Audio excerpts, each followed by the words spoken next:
Prince Magnum with a sharp, pointy object. Nah, this isn't going to be dangerous at all.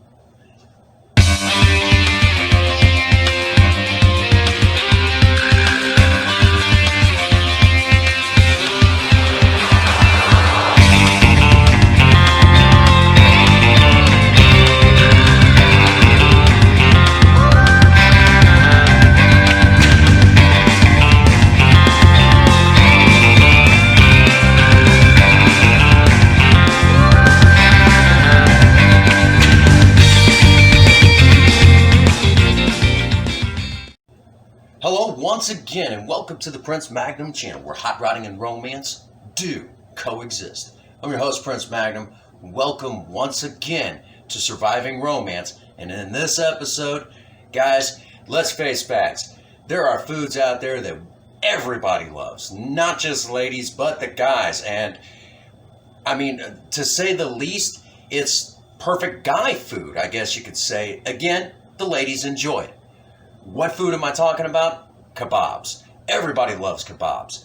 I mean, it's one of those, it's one of those things that it's easy to do. As a matter of fact, you all get to ride along with us on this mass experiment because I myself have never done this before, but I've studied a little bit about it. Let's see how I do on this, okay? From what I've learned. Now, obviously, we have some wonderful ingredients here. We've got red wine vinegar, actually about 1/3 cup. All right. We've got just some regular olive oil, not the extra virgin. We got about 1/2 cup right here. Well, let's see. We have some paprika. Paprika, one of my favorites, 2 tablespoons. Along with that, we've got a tablespoon of freshly ground black pepper, a tablespoon of kosher salt, along with a teaspoon of cumin. I'm sorry, the paprika was 2 tablespoons, but all right. So first things first, obviously we got to mix these up because we're going to need this as a marinade. And what are we marinating? Pork chops. We cut these up into about 2-inch pieces, but if you know anything about pork here in the United States, it lacks a lot of flavor. And I mean, it's a good cheap cut. Anybody can get it. But it just does not have a whole lot in the way of flavor once you start adding heat to it. So because of that, home cooks should actually spend a little bit of time injecting flavor into it. And if there's any connective tissue in there, this will help actually break that down and give you a much more, chewier taste. So before we begin adding anything, we need to get to this marinade. So first thing out of the gate, we're going to go ahead and add the paprika, the salt and pepper, along with the ground cumin. All right, so all of that goes in, and now we're going to go ahead and add our red wine vinegar. Now, for those that do not know, I'm in recovery, and red wine. A lot of people would be like, "Oh, you shouldn't touch your vinegars. They're made from alcohol." There is no alcohol in it. And a lot of times, if a recipe calls for alcohol, what I will do instead of using alcohol, because it never actually cooks off in cooking. I mean, the U.S. Not that I always trust our government, but the USDA does show studies that say that it won't completely cook off like we've thought all these years. So whenever a recipe calls for alcohol, I'll use like a chicken stock or a chicken broth or a vegetable broth augmented with vinegar, and that gets me in the ballpark area.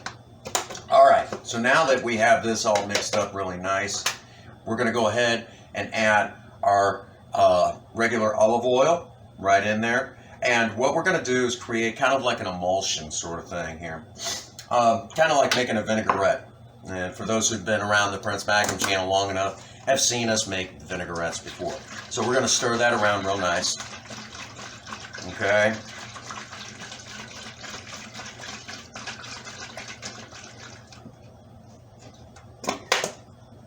Ta-da.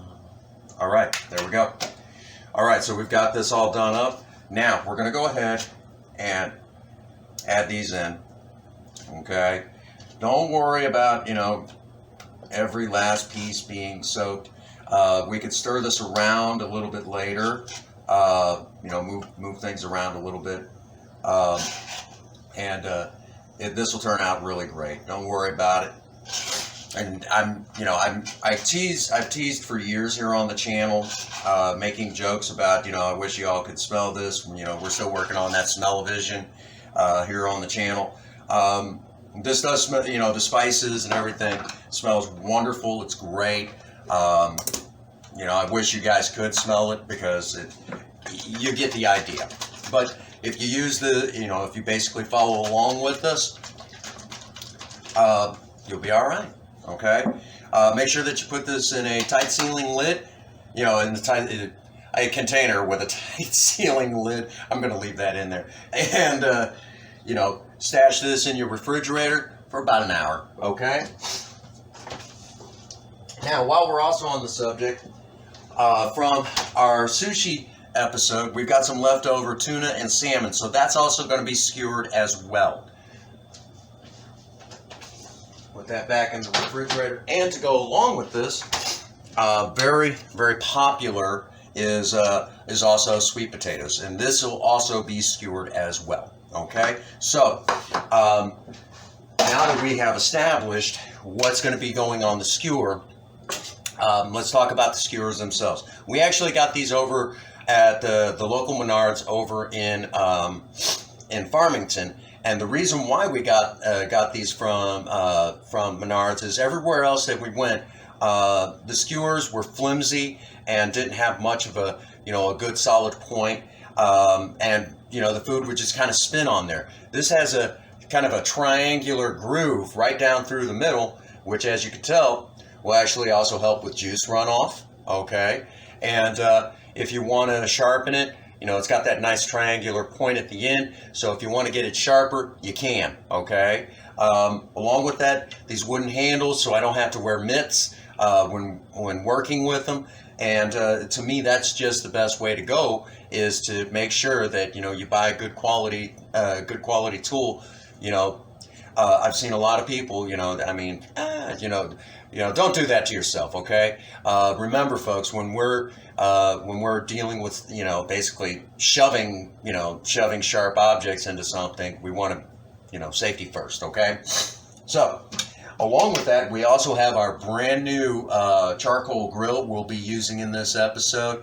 Our old one is no longer with us, for those that remember that black and red one that we used to have from earlier episodes. So we'll be breaking that out along with some charcoal, and we're going to talk about some other tools that you'll need to know to do proper kabobbery. All right? So now that we've established that, we're going to fill time and space, and when we come back, we're going to start skewering stuff and start looking at basically setting fire to a charcoal grill. All right, we're still waiting for the meat to still finish marinating. We're going to go ahead and start skewering our vegetables, which I've already done for you all. But basically, this is what we're looking at. Now, I know tradition would have it that you'll put different types of things on there. You put like onions and then a piece of meat and then whatever, and you'll fill the kebab up and it's all crammed together. And that's usually how I've always seen them, and that's even how I've eaten them. But think about this for a moment. The meat is going to cook at different temperatures. Shoot, even some pieces of meat are going to be done quicker than others because, it's shaped differently. Well, the same thing goes with different types of food. So when one piece of food on the skewer is done, the other one is still, basically isn't done. So like the sweet potatoes are going to take a little bit more time than a lot of the meats. So by the time that the meat is by the time these are, done, the meat's burned. So that's why we're going to put our target foods on individual skewers so we can take them off as need be, throughout the episode. So what you've seen me do here, basically, like I said, we've got our cubes, and then what I did was, if I found a piece that was a little difficult, what I did was I took and put the skewer down like this and kind of shoved it on there and then pushed down, keeping my fingers on the sides, because again, we're not looking to skewer me, we're looking to skewer the food, okay? So that's what we've done here, okay? And you can pretty well, I'll bring it up close so you can see it on the camera, and you can pretty well see how I've done it. Now, I've left individual spaces in between here as much as I could possibly get so I can get as much on there as I can, but what essentially will happen is the heat will travel up around there and the smoke and everything and give it a flavor, that full flavor all the way around it as much as possible, because, we want to, we want this, more juicy and all that other stuff. And of course, before it goes on, we will actually hit this with some sort of, we'll, spread, a regular olive oil on this, and then maybe splash on a little bit of salt as we're cooking, and of course turning ever so often, okay? This is going to be amazing, all right? Well, while we're also on the subject, let's go ahead and look at skewering our fish. Now, this is where, again, we're just going to be, using a little bit of salt and a little bit of oil, but again, because if you can get your hands on some latex gloves, it might help with that, but be gentle, okay? Just snake it on through, right like that. Okay, let's grab some tuna. We're gonna snake it on through. Be very, very careful. And if at all possible, because I'm doing this on camera, try to maybe have a cutting board and do it flat on your cutting board, sliding the skewer through. That way you run into a less likelihood of hurting yourself. Okay, again, I'm keeping my fingers completely, like I said, if it wasn't for the camera, this would be a little bit different, okay? And we went with 2-inch cubes on these. Again, leaving as much space as we can possibly get, between there, because we want a nice char to come up through the middle. Okay. Again. Now, if you're not going to cook these right away, do yourself a favor and maybe, oh yeah, I got room. Maybe refrigerate these, but we're going to be cooking these pretty quickly. And again, just like that, boom, okay? And what I've also done to make sure to kind of help me with spacing and where I can get these all on the grill, I have set out kind of used my cooking, my half sheet pans to establish kind of a guide, I guess you could say. All right. And what that guide is to let me know if it'll all fit on the grill. That's all. And just like that. Again, leaving as much room as you can get on there. So the target food will again cook quickly, evenly, and just perfect. Okay. When it comes time for the grill, we'll spread it on some oil, and we'll be in good shape. Next up, we will be doing the pork chops. All right. Now we're to the segment where we need to start getting ready to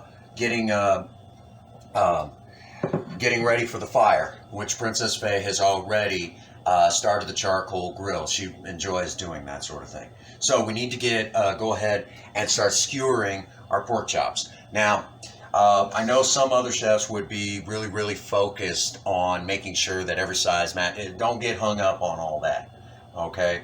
Your main job is to make sure that you don't hurt yourself when doing this, okay? Be very, very careful. This is the part that can get kind of dangerous. Again, doing our best to keep our fingers out of the way. Again, if you've got a good clean cutting board, you might want to try setting this down on said cutting board just to be safe. Okay? But you guys get the general idea. All right? And basically, I'm risking myself, if you will, just for the sake of showing you all how to properly do this. Okay? Again, just like that. And you're still going to get some spinning with this, but that's perfectly okay. All right? Because if anybody knows anything about charcoal heat, they know that it gets really, really hot. Okay? I really love these skewers. Again, trying to keep a little bit of space in between them as much as you can get to create that nice perfect flavor, because this will actually cook really fast. Okay? So again, back to that whole speed process. I guess you could say this is a convenient grilling food. Okay? Fantastic. Amazing. Let's do another.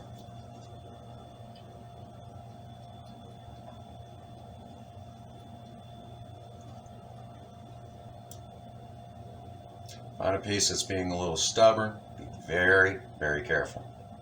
Again, safety first. Second one.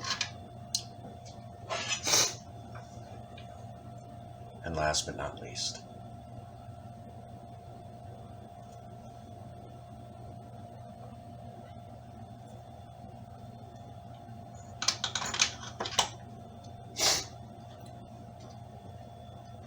And there we go. Our kebabs are, for the most part, ready. We can get ready to take this to the fire right away. Again, if you're not going to cook these right away, do yourself a favor, put these back in the refrigerator and until you are ready for them.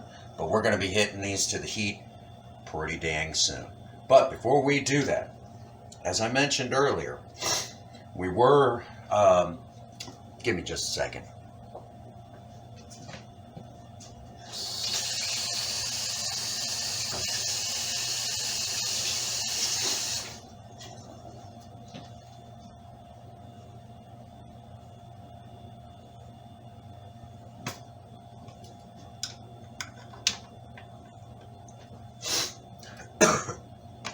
As I mentioned earlier, the rest of this is going to need some sort of a cooking medium to kind of help enhance flavor, promote the heat and everything. So what are we going to do? We're going to get out one of our trusty custard cups, and then we're going to go ahead and use a little bit of olive oil. Again, not extra virgin.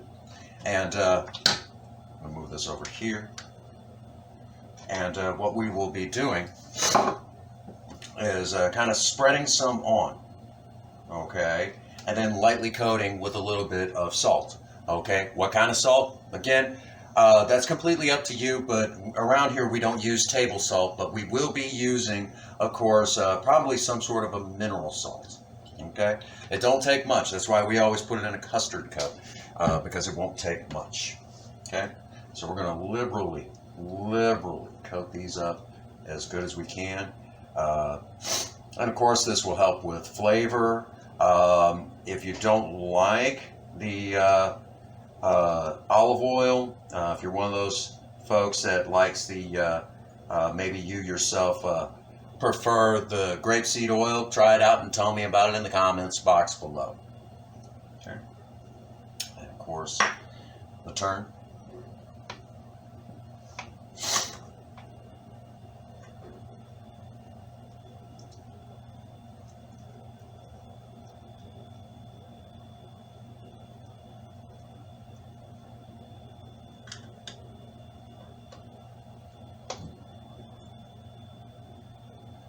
And please note, not that I'm super worried about it, but to prevent cross-contamination, I'm doing the fish last. We don't need to worry about the pork chops because, well, guess what? They've got a marinade on that's already got oil in it.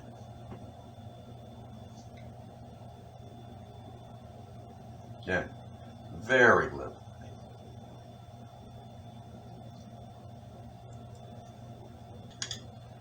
And very little left in the cup. We didn't use too much. All right.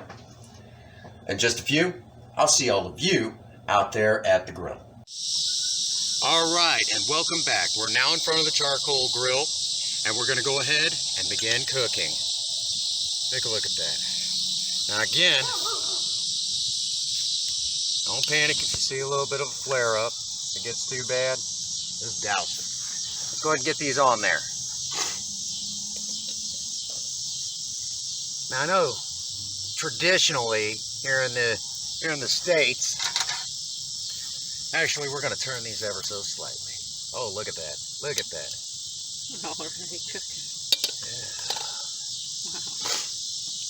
And you can see how quickly this is going to go. Now this is the part that all of us need to take into consideration. If you're not very super great at cooking, well, this will teach you a lot about doneness. Okay. Now off to the side over here, we've got a few bowls, a plate for retrieval. I'm going to go ahead and turn these ever so slightly this way.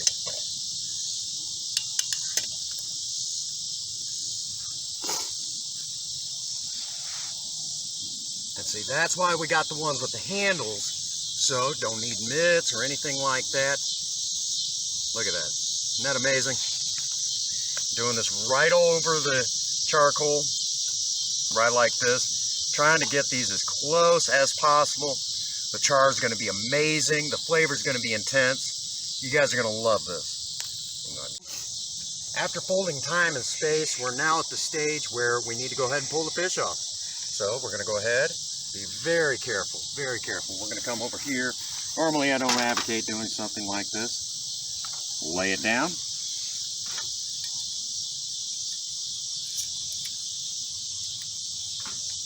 Oh, wow.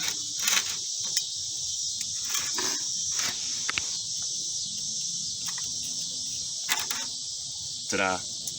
And look, even on a few of them, you still get just a little bit. You'd never want to overdo tuna. Never want to overdo it. So we got that just right. Just like on our tuna episode, our grilled tuna episode, the same exact thing. Okay? Because if you take tuna like this, quality tuna like this, beyond that point, and it just turns nasty. Okay, folks, now that we're at that stage, you can see the nice char that's happening with our sweet potatoes. And they're now at that point. Again, just pick it up, and I know this is going to hurt a little bit, but I already suspect that. Feel on it. If it gives just kind of like that, we're good. All right? So let's go ahead and get these off the heat. Again, back to our friend.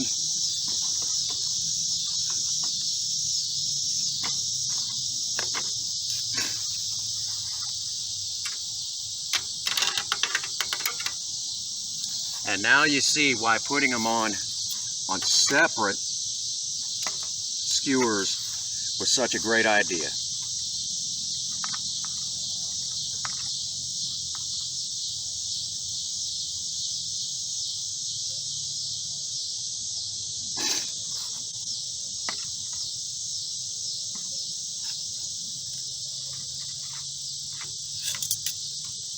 Just like that. Like butter. Alrighty, now we're at the stage where we can begin our pork chops. So, again, just as before, and again, this is a great time if you got little ones around to begin teaching them how to cook. So I've turned one this way, and even now, Princess Faye herself can fiddle with the pork chops right along with me, thus making this, again, perfect, I guess you could say, late evening date food. And amazingly enough, a great way for us to have those bonding moments that we enjoy so much.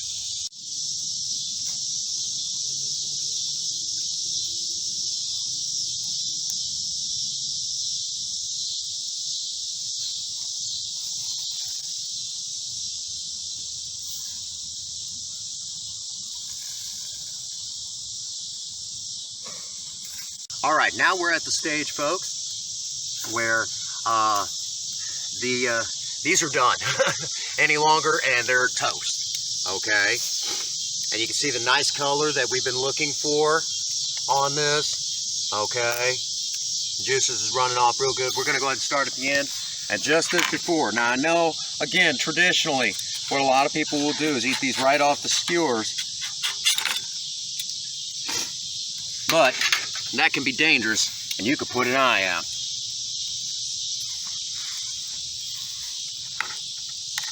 Again, very gently.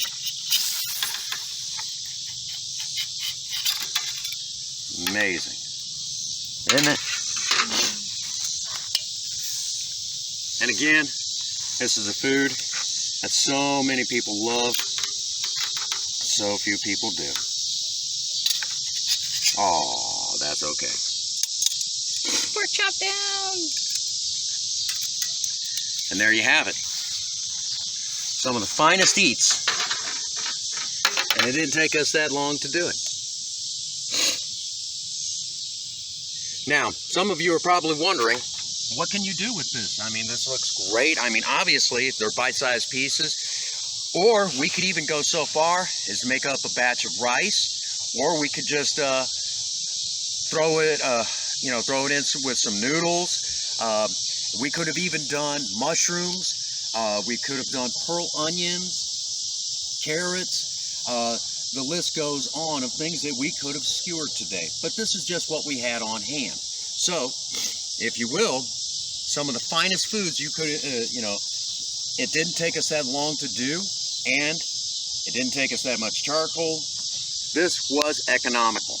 And again, there's so many things we could do.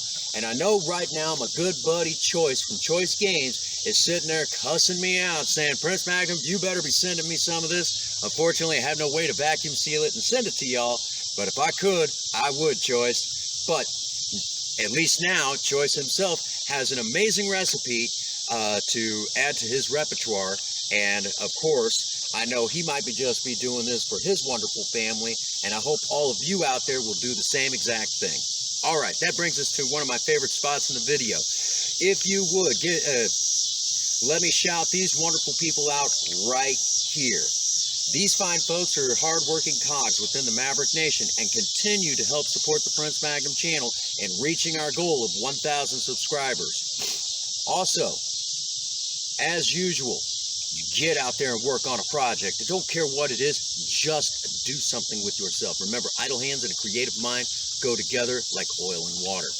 If you have a sweetheart, sweep them off their feet. Do something special for them today. And as always, for all of you out there, if no one out there has told you that they love you today, Prince Magnum does. God bless you, and have a happy 24. Thank you.